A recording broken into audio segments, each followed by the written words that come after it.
Morning world, 8:30 in the morning, 3rd of April 2014. Mea culpa. I got it wrong. I didn't look deep enough. I should have been a bit more attentive.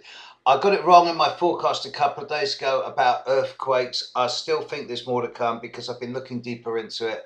And I've realised that actually the influences that potentially are symbolising this are still ongoing. In that light, today, as I speak, the Sun is conjunct Uranus, but today, in the next 24 hours, the Sun will square Pluto, and this is the third of 3 days of being square Pluto, square Jupiter, conjunct Uranus. And a few days ago, I said that today would be the last day of what I would consider serious upset and earthquake potential in this first wave of the Grand Cross. I kind of got it wrong there because what I didn't notice until last night when I was doing a reading for a client, and I suddenly thought, oh my God, look at that.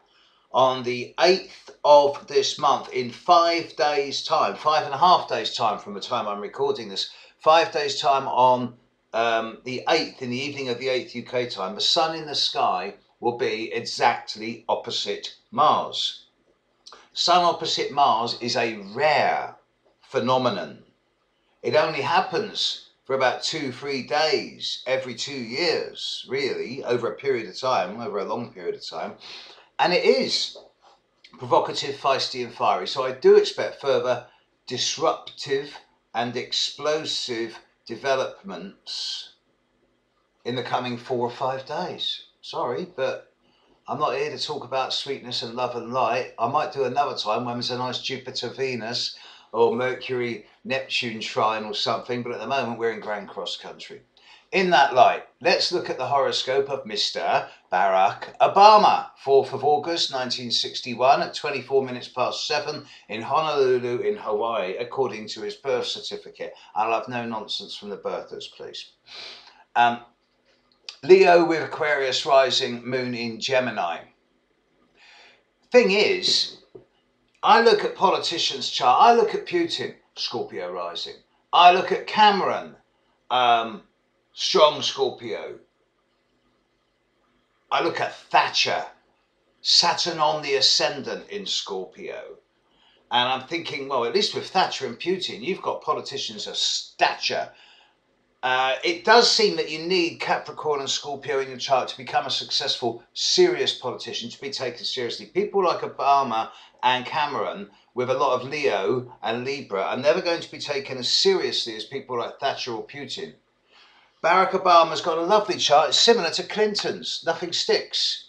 He gets away with it all. Not that there's anything to get away with. There's nothing negative in his chart. He's got a difficult moon, which shows stuff around abandonment and neglect in his childhood, but then this is well documented. We know the story of his father leaving and various things around his upbringing, so this comes as no surprise.